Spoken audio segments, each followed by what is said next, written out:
Students, আজকে আমরা পড়ব তোমাদের সোলানেসিয়াস ক্রপ কাল্টিভেটর বুকের ফার্স্ট চ্যাপ্টার অর্থাৎ ইন্ট্রোডাকশন অফ হর্টিকালচার।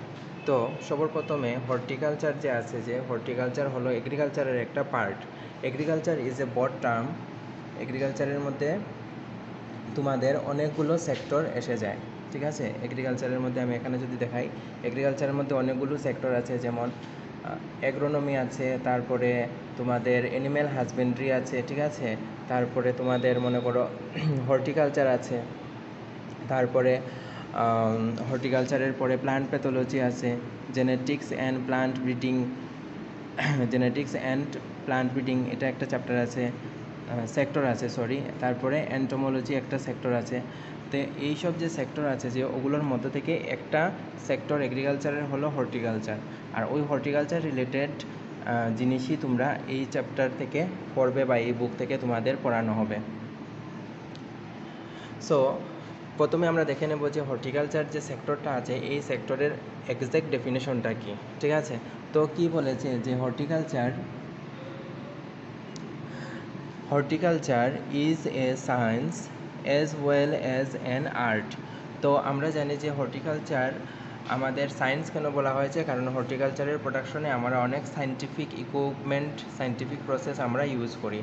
আর্ট বলা হয়েছে কেন, কারণ সাপোজ মনে করো তোমাদের একটা গার্ডেন আছে, ঠিক আছে। ওই গার্ডেনের মধ্যে কোথায় তুমি কি গাছ লাগাবে বা কেমনে লাগালে ওই গাছগুলো একদম সুষ্ঠুভাবে বেড়ে উঠবে, সেটাও কিন্তু এক প্রকারের আর্ট।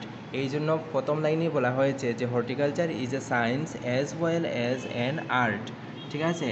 কিসের art? Art of production, utilisation and improvement, ঠিক আছে।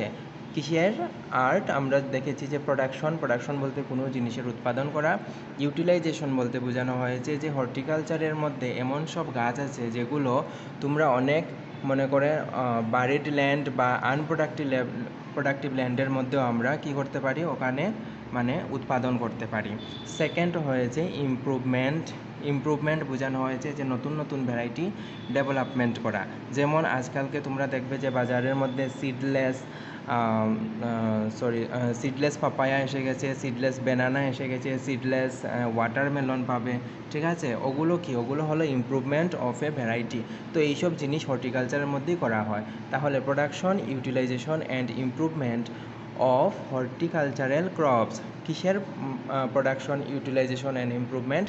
হর্টিকালচারাল ক্রপসের আমাদের প্রোডাকশন, ইউটিলাইজেশন অ্যান্ড ইমপ্রুভমেন্ট বলে।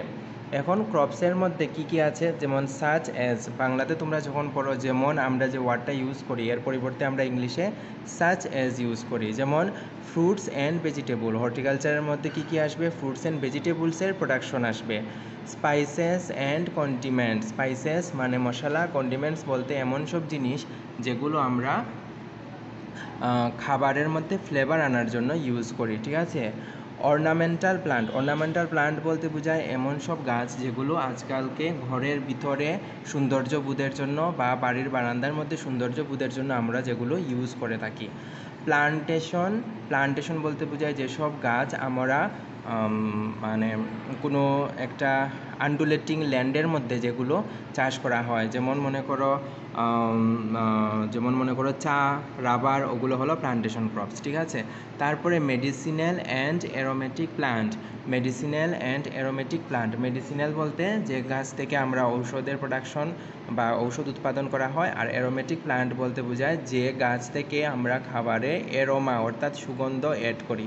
তাহলে দেখো, কন্ডিমেন্টও বোঝাচ্ছে অ্যারোমা আর অ্যারোমেটিক প্লান্টও অ্যারোমা, কিন্তু এই দুটোর মধ্যে মেইন ডিফারেন্স হলো কন্ডিমেন্ট আমরা যখন রান্না করি তখন ওগুলোর অ্যারোমার জন্য ইউজ করি, আর অ্যারোমেটিক প্লান্টস যেগুলো আছে ওগুলো আমরা রান্না হওয়ার পরে বিফোর সার্ভিংয়ের সময় আমরা ওগুলো ইউজ করে থাকি। তো আই হোপ হর্টিকালচারের যে ডেফিনেশন যেটা আছে, যেটা তোমাদের প্রথম যে হর্টিকালচার ইজ এ সায়েন্স থেকে শুরু হয়েছে, সেখান থেকে এতটুকু অবধি ক্লিয়ার হয়েছে।